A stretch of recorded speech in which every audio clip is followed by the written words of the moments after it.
반갑습니다. 이정민 훈장입니다. 오늘 이제 커말 자격증 우리 중부 여성발전센터에서 필기, 실기, 국비 수업으로 진행을 합니다. 이 수업은 이 강의 녹화하기 전에 오리엔테이션을 우리 담당 직원이 와서 했고, 저도 전반적인 설명은 드렸고, 이제 본격적으로 이제 수업에 이제 매진하시게 하면 되는데요. 아까 말씀드린 대로 필기를 합격하셔야 실기를 보실 수 있는 자격이 있기 때문에 필기를 무조건 빨리 합격하셔야 돼요. 예. 그러려면 두 과목을 공부하셔야죠. 메모해 가면서 설명드릴 테니까는요.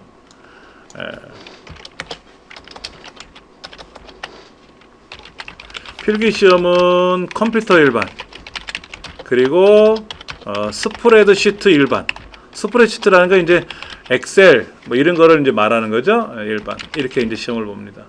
그래서 과목당 40점 이상, 전체 평균 60점 이상. 그러면 이제 합격. 이렇게 되는 거죠. 그렇게 공부하시면 되니까 어렵지 않아요. 자주 보셔야 돼. 우리가 그런 얘기하죠. 농구선수만 돌아서면 까먹네요. 이런 나이가 들면 돌아서면 까먹어요. 그렇죠. 어린 학생들은 20대, 10대는 돌아서도 안 까먹어요. 근데 나이가 들면 돌아서면 까먹잖아요. 그러면 자주 보셔야 돼. 까먹기 전에 또 보시고 또 보시고 또 보시고 해야 돼. 머릿속에 박혀 있어야 돼. 그리고 자격증을 딱 취득하시고 나면 잃어버리셔도 돼. 다 잊어버리셔도 상관없습니다. 자, 먼저 첫 번째 과목이 컴퓨터 일반이에요. 그 중에 첫 번째가 윈도우즈의 특징하고 나와 있죠. 그렇죠. 보세요. 2016년도 2회 시험, 2011년도 3회 시험, 2011년도 2회 시험, 2008년도에는 4번 봤나 보죠. 4회 시험도 나왔었다 그러는데, 하여튼 간에 굉장히 오랜 기간 동안 이 시험이 나왔어요. 자, 윈도우는 먼저 아시잖아요. 자, 그러면 이름만 혹시 들어보셨어요? GUI? 그래픽 유저 인터페이스. 그래픽 유저 인터페이스. 과거에는 이렇게 사용했었습니다. 잠깐 보여드릴게요. 혹시 기억이 나실려나 모르겠지만은, 옛날 컴퓨터는 이렇게 시커먼 창이 뜨면 여기다가 쭝얼쭝얼 뭐를 썼었어요. 뭐 목록을 봐라, 디렉터리 명령, 뭐 카피 명령을 걸려면 카피라고 쓰고, 뭐 어쩌고 저쩌고 이렇게 명령을 걸어서. 근데 지금은 이렇게 안 하잖아요. 이렇게 안 하고 어떻게 합니까? 마우스로 블록 잡아서 뭐 버튼 오른쪽 눌러서 복사, 카피하고 붙여넣기 하고 막 그러잖아요. 이렇게 마우스를 이용해서 키보드로 하는 명령 대신에 마우스를 클릭하는 거, 이거를 그래픽 사용자 인터페이스다. 내용은 아실 수 있겠죠. 그렇죠. 그러니까 마우스로 지금 제가 클릭하잖아요. 아래로 내려가고 올라가고, 이거를 GUI 방식이다. 다 알아, 이것도. 그래서 이거 시험에 안 나와. 너무 많이 알아서. 요거는 시험에 나오더라고요. 선점형, 비선점형, 선점형, 이거. 자, 멀티, 뭐죠? 멀티? 여러 가지. 타스킹. 타스크라고 말하는 건 뭐냐면요, 일하는 걸 타스크라 그래요. 타스킹 한다 그러죠. 자, 여러분들이 댁에서 인터넷 실행해 놓으시고, 한글 실행해 놓으시고, 인터넷에 있는 정보 찾아가지고, 한글 2010 띄워가지고, 거기다 글을 쓰신단 말이야? 그럼 컴퓨터에는 진짜 한글 2010이 떠있고, 인터넷 창이 떠있잖아요. 그럼 인터넷을 하는 게 태스킹 하는 거고, 한글 2010 하는 게 태스킹 하는 거예요. 근데 여러 가지 작업을 하고 있단 말이야? 그런데 문제가 발생하면 어떻게 될까요? 두 가지 프로그램, 세 가지 프로그램 쓰다가 인터넷 하다가 인쇄 명령을 걸었어요. 여기다 인쇄 명령 걸고, 이렇게 인쇄 명령 걸고, 인쇄 명령 걸 수 있잖아요. 그렇죠? 그 다음에 또 메모장 같은 데서도 인쇄 명령 걸 수도 있잖아요. 그럼 인쇄가 어떻게 될까? 먼저 들어오는 게 먼저 인쇄 되겠죠. 근데 안에서 뭐가 잘못돼가지고 꼬인 거야. 야, 내가 먼저 좀 급한데 나가면 안 되냐? 인쇄하면? 야, 너 기다려, 줄 서. 내가 먼저, 우리 사용자가 나부터 인쇄하라 그랬어. 야, 나 급한데? 하고 자기들끼리 싸우면 어떻게 될까요? 윈도우에 문제가 생기면 어떻게 될까? 서로 싸울 거 아니야. 그럴 때 누가 관리해 줄 거냐 하는 거죠. 예전에는 프로그램이 서로 싸웠어요. 그러니까 동네방네 애들이 서로 싸워. 그래서 힘센 애가 내가 대장 노릇하고 힘 약한 애가 이제 쫄병 노릇 하는 거였죠. 그렇죠. 근데 지나가는 어른이 딱 보더니 얘들아 싸우면 안 된다. 사이좋게 놀아라. 근데 네 하고 끝났어. 그게 선저명이야. 운영체제가 윈도우가 각각의 프로그램을 제어해서 문제점이 발생하는 것을 통제해준다. 그게 선저명 방식이다. 라고 생각하시면 돼요. 모든 통제권을 누가 갖고 있다? 운영체제, 즉 윈도우가 갖고 있다. 과거에는 여러분들 과거에 컴퓨터 사용하다 보면 막 중간에 퍼런 창도 뜨고 그랬었어요. 안에서 꼬이는 거야. 꼬이는 거야. 지금 상태는 꼬이진 않아요. 그런데 막 게임도 실행해, 게임도 종류별로 막 실행해. 그러다 보면 메모리가 부족하다 보면 게임이 제대로 실행이 안 돼. 그리고 나는 A라는 게임을 실행해서 하는데 모르고 B라는 게임을 실행해 놨어. 그거를 종료하고 해야 되는데 A라는 프로그램을 실행하고 그러니까 메모리 부족이 돼서 막 안에서 꼬이는 거야. 그래서 막 멈춰. 작동이 안 돼. 이런 경우가 발생하기도 하거든요. 지금도 그래요. 그럴 때 그거를 누가 통제하냐면 과거에는 프로그램끼리 싸웠다고. 근데 지금은 그렇게 하지 않고 누가 한다? 윈도우가 알아서 해준다. 그게 선점형이다 라고 생각하시면 돼요. 플러그 앤 플레이. 여러분 USB 메모리 아시죠? 원래 USB형 메모리 스틱이라고 하는데 저도 지금 여기 USB 메모리 꽂아놨어요. 그럼 꽂으면 자동으로 뭐가 연결됐습니다 하고 뜨죠? 그게 플러그, 꽂으면 앤 플레이, 움직인다는 얘기죠. 자동인식, PNP 기능, 플러그 앤 플레이라고 해서 PNP 기능이라고 줄여서 쓰죠. 자동인식 된다. 과거에는요, USB 메모리 꽂으면 뭐 꽂힌 건 꽂힌 것 같은데 가만히 있어 얘가. 입 다물고. 그럼 제가 이제 디스켓을 꽂아가지고 야 지금 꽂힌 거는 USB 메모리야. 컴퓨터에 네가 이거 알아야 된다 하고 프로그램을 깔아줘야 돼. 그때 가서 그렇구나. 그럼 그 USB 메모리 다른 컴퓨터에 꽂았는데 디스켓을 안 갖고 왔어. 그러면 그 프로그램 못 쓰는 거죠. 불편한 거잖아요. 그렇죠. 딱 꽂으면 무슨 USB 메모리 꽂았구나. 내가 스마트폰을 꽂으면 무슨 스마트폰이 연결됐구나. 자동으로 알아서 인식하는 거죠. 그거를 PNP 기능이라고 한다. OLE라는 말이는 오브젝트는 개체라 그래요. 개체. 여기 써있네 옆에. 개체를 연결하거나 포함, 삽입하는 기능이래요. 여러분 한글 2010은 써보셨어요? 그럼 제가 한번 잠깐 보여드릴게요. 한글 2010에서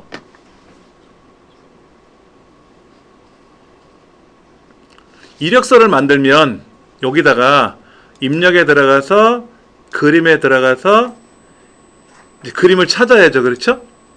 저 같은 경우도 지금 여기에 제 그림을 넣어놓은 게 있으니까 제 사진을 여기 있네요.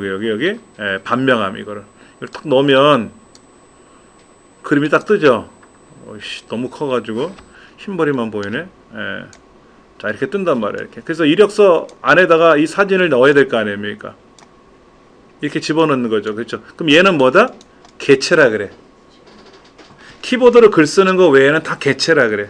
보세요. 삽입에 가면 뭐가 입력에 가면은 뭐 수식도 입력할 수 있고 도형도 가져올 수 있고 이렇게 도형을 가져와서 그리기도 하고 그러거든요. 이걸 다 개체라 그래. 그럼 이 개체가 포함되어 있죠. 제가 사진을 삽입했잖아. 그럼 얘를 저장해서 보내면 이 사진이 따라갈까 안 따라갈까? 여기 보시면 뭐라고 써 있냐면 어디 갔더라. 여기 문서에 포함이라고 되어 있거든요. 얘를 빼면 얘를 빼잖아요. 이렇게 얘를 처음에 이 그림을 가져올 때 여기 보면 문서에 포함을 제가 빼요. 이거를 빼서 넣기를 누르면 그림은 들어오는데 얘를 만약에 이력서에다 써가지고 보내잖아요. 보내면 이 사진은 안 가. 이 컴퓨터에만 있어. 그게 연결이야. 그런데 이 그림을 여기에서 문서에 포함시켰잖아요. 그럼 저장해서 이제 문서를 보낼 거 아닙니까? 그럼 이 사진도 따라가. 이걸 삽입이라 그래. 이걸 OLE라 그래요. OLE. 그러니까는 프로그램에서 사용할 때 글자를 쓰는 거 말고 그림 같은 것도 가져오고 표도 가져오잖아요. 그렇죠? 그 표를 작성했으면 표가 따라가잖아. 당연히 간다고 생각하겠죠. 그걸 OLE 기능이라고 해서 부르는 거예요. 과거에는 이게 안 됐었어요. 과거에는 글자 쓰면 글자만 쓰는 거야. 그림 못 가져와. 그림은 따로 보내야 돼. 그림은 따로 보내는 거야. 글자는 써서 보내고 사진은 사진대로 따로 보내고 따로따로 가서 니들이 알아서 봐라 이거지. 불편하잖아요. 워드를 작성했는데 이력서 양식을 만들어서 사진을 집어넣고 가면 따로 같이 가야 되잖아. 그렇게 해서 그런 기능을 만든 거죠. 그게 OL이라는 기능이 만들어지면서 OK가 된 거예요. OL이라는 기능이 없었을 때는 안 됐었어요. 예. 그 다음에 여러분들 파일명을 몇 자로 써요? 파일명 보세요. 길죠? 커마를 읽어 필기 기본서 핵심 정리 시험장까지 가는 괄호 열고 y 괄호 닫고 .pdf. 이게 몇 글자입니까? 양이 많죠? 과거에는 11자까지 썼어요. 11자. 11자 갖고는 불편한 거야. 우리말로 8자가 8자 점 3글자인데 8.3이라 그래요. 자, 과거 윈도우 버전 이전에 즉 도스 버전이라고 하죠. 도스 버전. 이 도스 버전에서는 파일명 폴더명을 최대 11자, 그러니까 8자 더하기 3글자 이렇게 쓰는데 지금은 255자까지. 그러니까는 255자니까 우리말로 말하면 우리말 한글로는 127글자예요. 한글로는.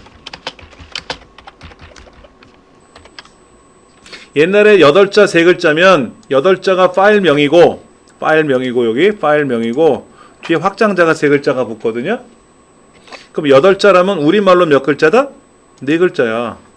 이런 거죠. 주소록.txt. 그럼 이게 우리말 3글자니까 영어로는 6글자야. 그럼 주소록 1. 그러면 얘는 7자가 되는 거죠. 그럼 예를 들어서 뭐 성산초등학교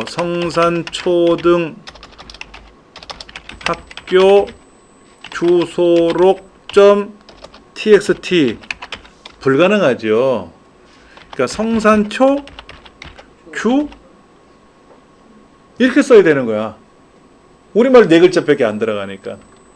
그럼 성산초주가 뭐야 이게? 무슨 말인지 못 알아듣잖아요. 그렇죠. 그 과거에는 암호식 쓰는 거야. 글자. 파일명을 암호처럼 쓰는 거야. 주소록 1, 주소록 2, 주소록 3.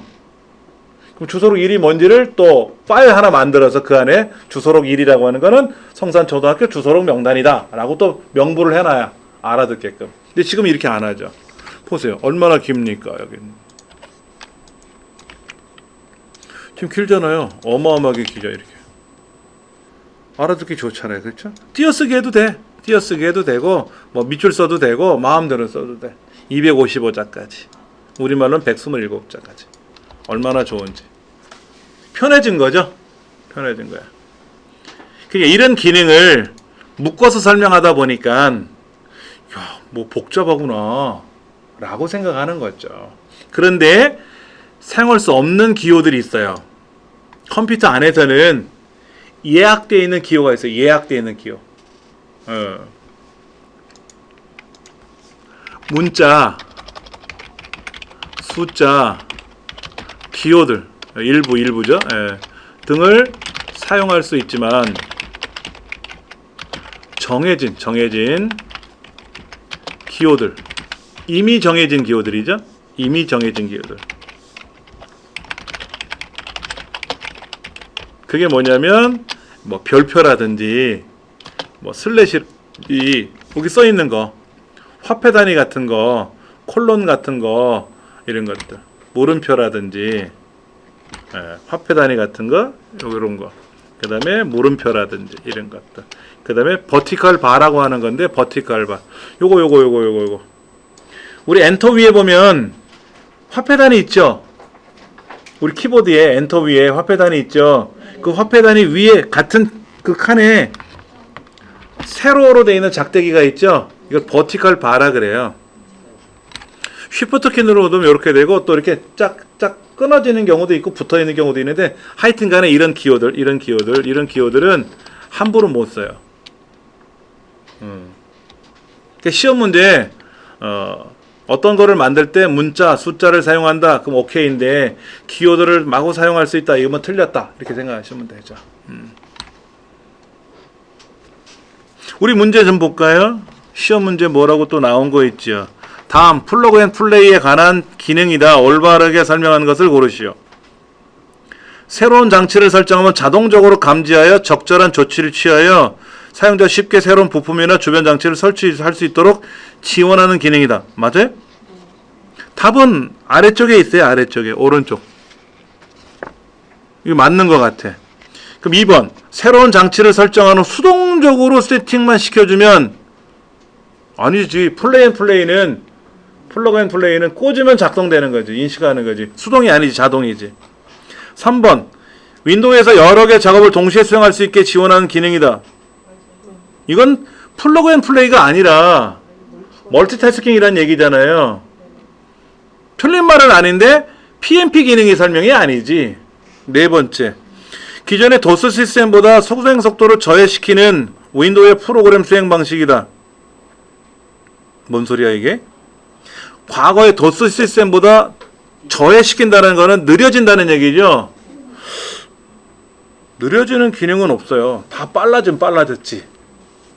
그렇죠? 느려지게 쓰는 거는 한 번도 못 본 것 같아요. 그러니까 4번째는 혼자 중얼중얼 해놓은 말인 것 같아. 전혀 의미가 없는 말. 답은 1번이다 이거죠. 그래서 여러분이 답이 왜 1번이고 왜 2번이 틀렸는지 3번이 틀렸는지를 알고 계셔야 도움이 되겠죠. 2번 문제. 윈도우에 관한 설명이다. 틀린 것은 멀티스레드 기법을 통해서 각 응용 프로그램에서 시간을 적절히 배분은. 처음 듣는 말인데? 멀티스레드가 뭐예요 여러분들? 멀티스레드 기법이라고 하는데 멀티타스킹이라는 거하고 멀티스레드라는 거하고 약간 달라요. 의미는 비슷비슷한데 여러 가지 작업을 수행하는 것. 이걸 멀티스레드라 그래요. 멀티스레드. 스레드라는 말이 한 번에 실행하면 일을 처리하는 걸 스레드라 그래요. 예를 들면 우리 밥을 먹기 위해서 밥을 한 숟갈 떴어요. 그게 스레드고 입에다 넣어서 오물오물 씹을 거 아닙니까? 그게 스레드고 밥을 씹는 동안에 젓가락이 반찬을 집어서 입에다 넣을 거 아닙니까? 그게 하나의 스레드고 그러면 밥을 먹으려면 밥을 떠서 입에다 넣는 스레드가 있어야 되고 반찬을 입에다 넣는 스레드가 필요하고 입을 씹는 스레드가 필요하겠죠? 그러면 스레드가 3개가 들어가야지. 그게 멀티스레드야. 왜 그러냐면 여러분 컴퓨터를 구매하실 때 아까 어떤 선생님 컴퓨터를 새로 구매하셔야 될 것 같아요 라고 하잖아요. 이때 스레드를 얼마나 많이 하느냐를 보고 사셔야 돼. 컴퓨터를 구매하실 때 너무 예뻐. 요즘 잘 나와. 얇게. 근데 스레드 숫자가 적어. 그러면 성능은 별로 시원치 않다는 얘기지. 예쁘기만 한 거지. 그러면 얇고 요즘 아주 곱상하게 잘 나온 것도 있잖아요. 슬림하게 나온 노트북들. 근데 스레드도 높아. 그러면 비싸. 그럴 거 아닙니까? 제가 쓰는 컴퓨터는 코어가 8개예요. 옥타코어야. 옥타코어라고 쓰지 말고 8이라고 씁시다. 8코어에 16스레드예요. 동시에 16가지를 하는 거야. 동시에. 쉽게 말해서 엑셀 실행하고 파워포인트 실행하고 한글 실행하고 일러스트레이터 실행하고 포토샵 실행하고 동시에 막 실행해. 하고 막 작업하는 동안에 영상 편집하는 사이에 포토샵 작업하고 그 사이에 인터넷상에 다운로드도 받고 USB 메모리 있는 거 복사해서 어디다 붙여놓고 막 명령을 한꺼번에 해도 충분히 된다는 얘기죠. 우리 강의실은 코어가 넷, 스레드가 넷. 우리 강의실이 이렇게 돼 있어요. 그나마 좋은 겁니다. 다른 센터 강의실보다 훨씬 좋은 거예요. 어디는 코어가 둘,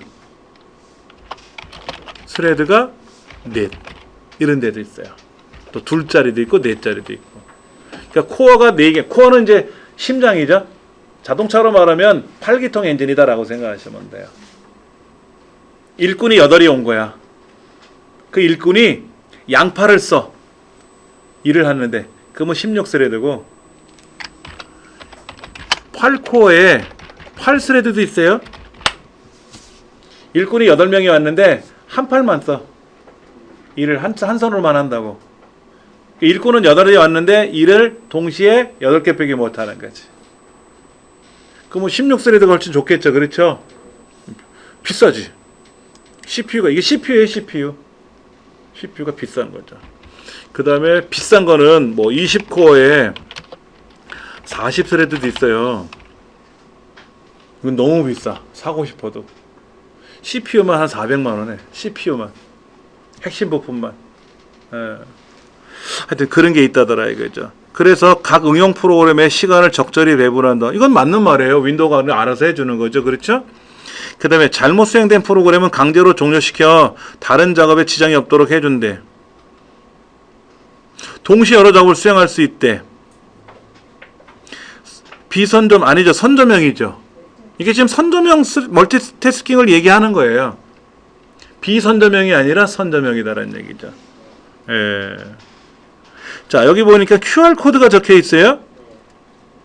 여러분 네이버 앱을 실행해보면, 네이버 안에 네이버 앱을 실행해보면 QR코드 입력하는 기능이 있거든요. 그거를 띡 갖다 대면 뭔가 설명이 착 나와. 동영상으로 나올 수 있고 그걸 해설을 해주는 경우도 있어요. 이 책에. 예.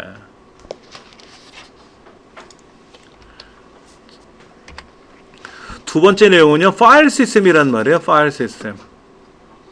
자, 한번 궁금한 거 한번 볼게요. 여러분들이 바탕화면에 가서 내 컴퓨터를 실행하면 이렇게 톡 하드 디스크 드라이브가 2개가 있고 USB 메모리 뭐 CD롬 드라이브가 있고 착 보여주죠. 그렇죠? 그리고 이 안에 탁 더블 클릭하고 들어가면 뭐가 착 보이고 또 여기 강의 자료 딱 클릭하면 또 뭐가 착 보이고 보이잖아요. 과거에는 어떻게 했냐면 아까 그 시커먼 창 여기에서 dir 그 명령을 걸면 이렇게 폴더가 보이거든요. 꺼멓게 뭐가 보인단 말이야. 그럼 거기 가서 뭐 목록이 있는지를 검색을 하고 명령을 걸어야 돼요. 근데 신기한 게 어떻게 이렇게 목록이 착 나올까? 뭐 이렇게 착 나올까 이런 게? 여러분들 서점에 가면 내가 보고 싶은 책 목록이 착 나와요? 아니잖아. 내가 돌아다니면서 찾아야 되잖아. 근데 이런 게 어떻게 나올까 저렇게? 컴퓨터니까 나온다? 라고 생각하실 수 있잖아요. 자, 오늘 출석을 누구 하셨는지 제가 어떻게 확인할 수 있을까요? 여러분 출석부를 제가 보겠죠? 그 사인하셨잖아 아까 정자로. 그럼 누구 나오셨구나 알 수 있죠? 제가 아무개님 나오셨고 확인 안 하잖아. 출석부만 보면 알잖아. 그런 출석부 같은 명부가 컴퓨터 안에 들어있어요. 파일이나 폴더의 명부를 갖고 있거든요. 그거를 디렉터리라 그래. 디렉터리. 전화번호부, 우편번호부 같은 목록을 디렉터리라 그래. 이런 디렉터리를 윈도우상에서는 폴더라고 부른 거예요. 파일 이렇게 부른 거지. 이게 어떻게 이렇게 착 일목요연하게 착 정리가 돼 있을까라고 하는 건데 그게 바로 파일 시스템이에요. 보조기억 장치에 저장되는 파일, 폴더에 대해서 삭제를 할 수도 있고 삭제하면 안 보이고 복사하면 어떻게 돼요? 하나 더 생기고 추가하면 생기고 고쳤으면 바뀌고 하잖아요. 그게 명부가 착착착 보이잖아. 그렇죠? 그거를 파일 얼로케이션 테이블이라고 불러요. 자, 여기다 적어 드릴게요. 파일 시스템이란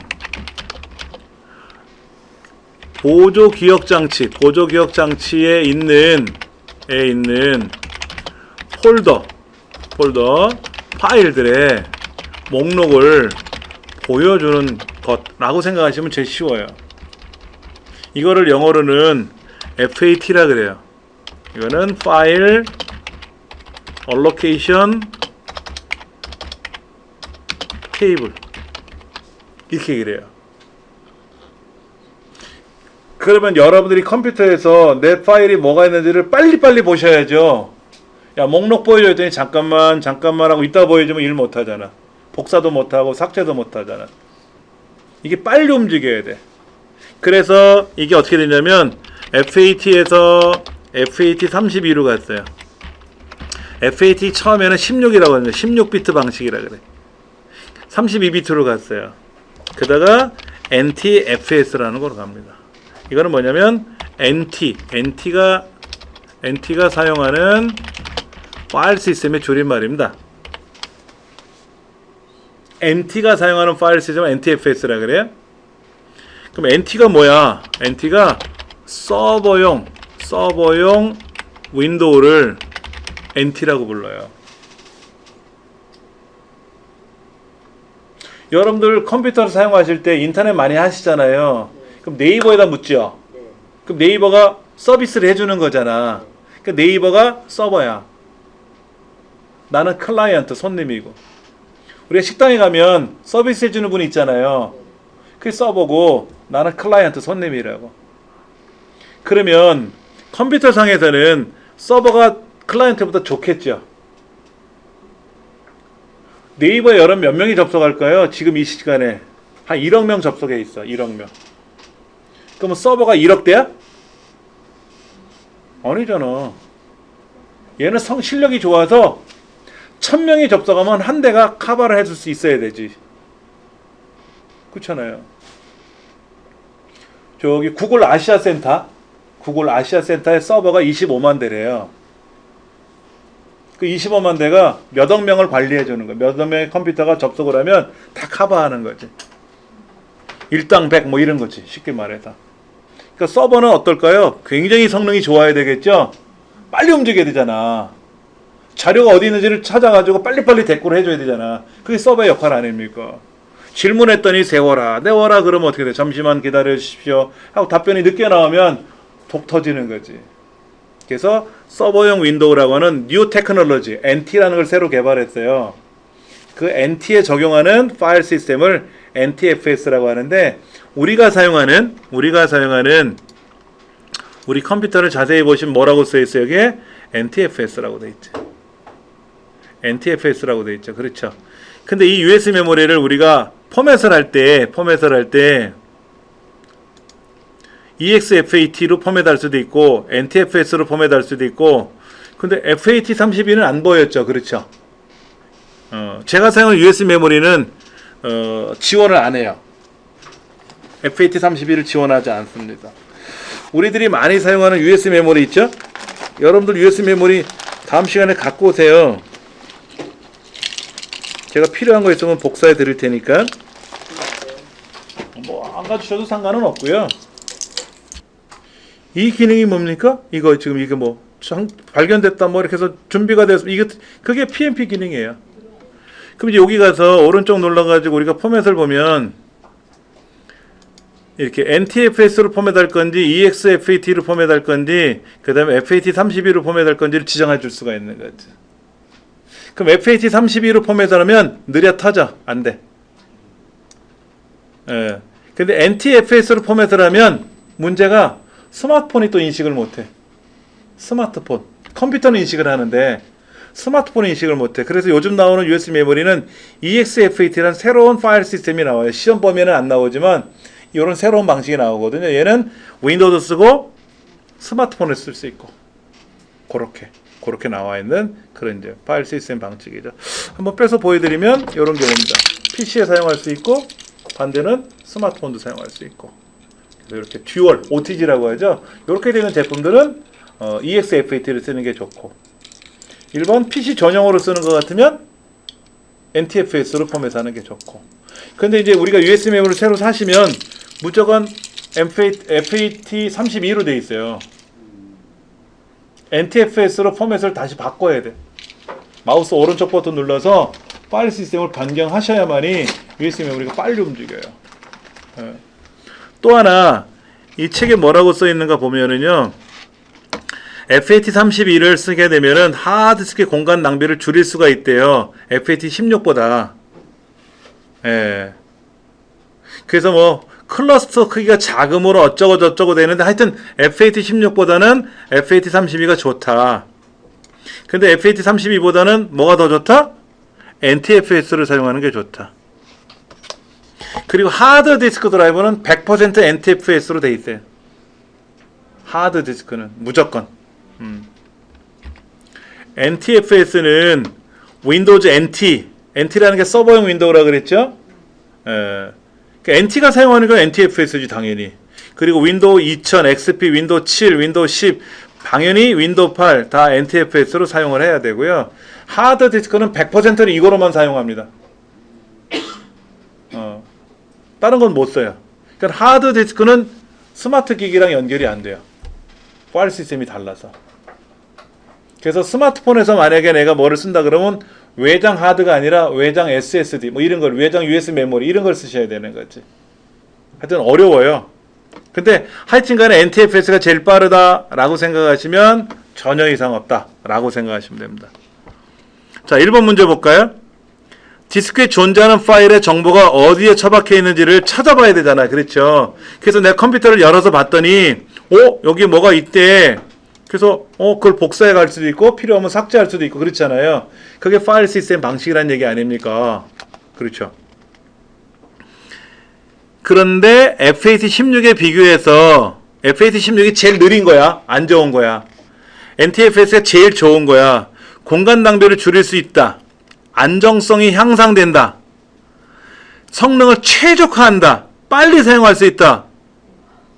리소스를 최대화할 수 있다. 리소스가 뭐야? 자원. 얘를 사용하면 전기 소모가 최대화가 된다. 이런 얘기야.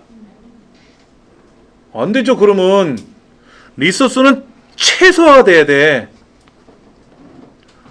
엄마 나 밥 줘. 그럼 밥하고 김치 하나만 주면 되는데 뭐 사내짐이 반찬 100가지를 차려달래. 그리고 물 말아서 뚝딱 먹고 나가는 거야. 반찬 안 먹고. 혹시 그런 집 있어요? 그러면 불편하잖아. 상도 커야 되고 밥 한 번 먹으려면 반찬 차리는데 너무 시간이 걸려. 그럼 시간 없대. 그리고 그냥 가. 그럼 낭비잖아요. 그렇죠. 시간 낭비잖아요. 제가 우스갯소리를 말씀드렸지만은 하여튼 컴퓨터에서는 뭐를 사용하려고 그러면 공간을 적게 사용하는 놈이 제일 이뻐. 리소스를 적게 쓰는 애가 제일 이쁜 거야. 그런 거 아닙니까? 게임을 실행했는데 느려. 그러면 안 되잖아. 빨라야 되잖아. 게임이 빨리 움직여야 되잖아. 그런 거. 답은 리소스를 최대화할 수 있다라는 것이 왠지 최대화라고 하니까 있어 보이는 것 같은데 함정이죠. 이 문제는. 그 다음에 바로가기 키 한번 봅시다. 바로가기 키에 대한 내용을 살짝 설명을 드리고 나서 이거는 오늘 못할 것 같아요. 다. 여러분 바로가기 키는 과거에 단축키라고 불렀었어요. 여러분 F1번이 뭐 하는 거예요? 키보드에 보면 F1번 있죠? 여기 F1번이 없다? F2번부터 나와 있죠? F1번 누르면 도움말 나와요. 자, 보세요. 제가 메모장을 하다가 여기 도움말 있잖아. 도움말 요거. F1번을 딱 누르면 메모장 도움말이 뜨고, 그 다음에 내 컴퓨터를 보다가 F1번 누르면 내 컴퓨터 도움말이 뜨고, 그 다음에 인터넷을 하다가 F1번 누르면 요 인터넷 도움말이 나오고, 근데 어느 회사에서 프로그램을 개발했는데 F2번 눌러야 도움말이 나오더라고. 그 회사 망했어요. 그렇잖아. F1번 누르면 도움말 나오는데 F1번은 엉뚱하게 나오는 거야. 그러니까 불편해하는 거야, 사람들이. 자, 그럼 F2번 누르면 뭐가 나올까? F3번 누르면 뭐가 나올까? F4번 누르면 뭐가 나올까? F5번, F6번, F7번 있잖아.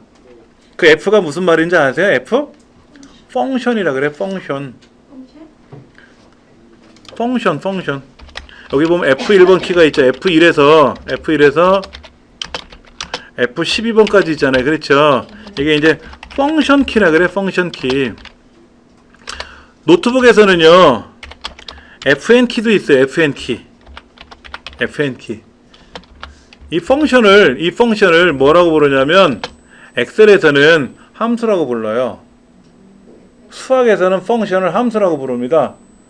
그 두 군데 빼놓고는 다 뭐라고 부르냐면 기능이라 그래. 기능키. 기능키라고 부릅니다. 그러니까 F1번은 펑션 1번 키는 도움말, F2번 키는 뭐 이름 바꾸기, F3번은 검색키, F4번은 세로 고침, 이런 것들이 있잖아요. 그리고 컨트롤 C 이런 것도 바로가기 키예요. 보세요. 너무 많죠? 너무 많죠? 너무 많잖아.